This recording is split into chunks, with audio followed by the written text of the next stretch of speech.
Susan for a few years when I was growing up. As far back as my memory can go, she was always such a joy to be around. Mostly because she indulged me the most when it came to my kaartehan as a kid. Almost every day, I would sneak into her dressing room and find all of her makeup in her dresser and try them on without her knowing. But I'm pretty sure she knew.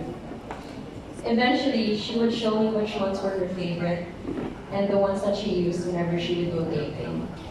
When she saw how fascinated I was by all of these things, she made it a point to sit down with me every time she could and put on makeup with me.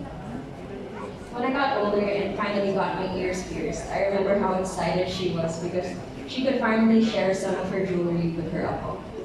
One of my favorite pieces that she got me were these beautiful diamond earrings, which I'm wearing today. Clearly, as you can see, may taste si Lola. Sa kanya ako nagmana. Another story I'd like to share was when my mom was about to give birth to my younger sister Nika back in 2004. My mom was in labor for about 23 hours. So can you imagine me as a 6-year-old kid, bored out of her mind just waiting for it to be over? And of course a little bitter because I was no longer going to be the bunso.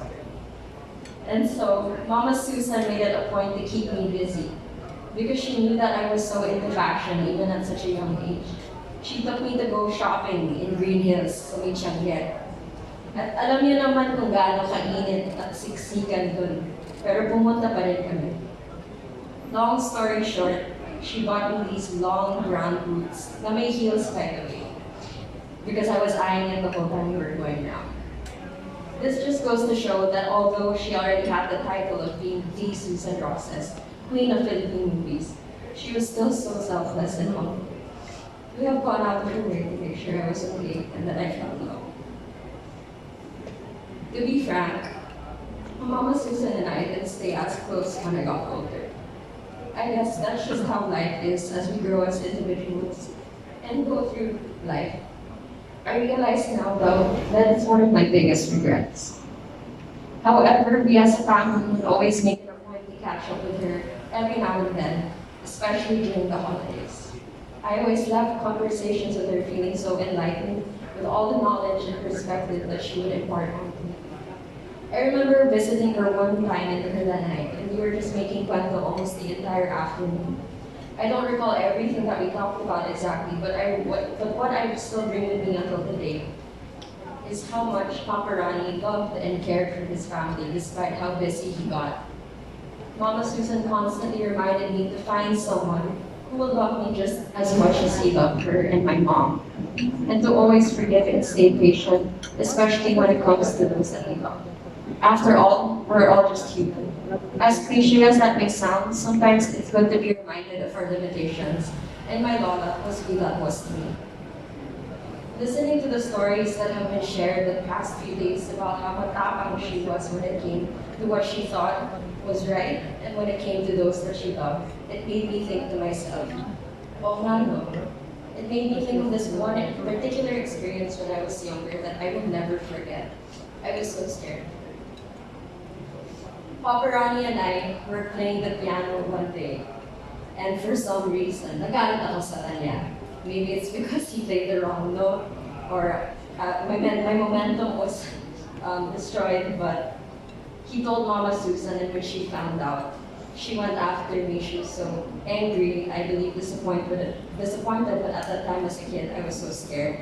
I ran to my bathroom, shut the door, locked it, and she was knocking and knocking and knocking and said, Hannah, come out, you have to apologize to your Lolo. I wanted to share that experience because it shows that she will really stand up for you, no matter how vague or seemingly insignificant it may be. And it really teaches you a thing or two. Mama Susan was a realist. She always gave the hard truth. She didn't beat around the bush when it came to the way the world really works, and she always spoke from experience. Her perspective on the harsh realities that we live in really humbled and grounded me.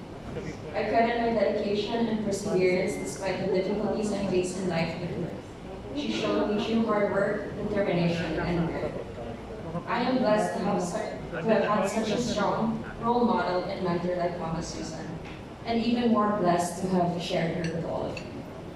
Preparing this speech really gave me a chance to reflect on how much her cuentos, experiences, and presence have molded me into the person I am today.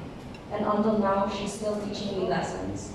She taught and reminded me to cherish and make the most out of the time we have with our family and loved ones. And most importantly, to always fix my posture and keep my back straight. I love you, Mama Susan, and will always be missing you.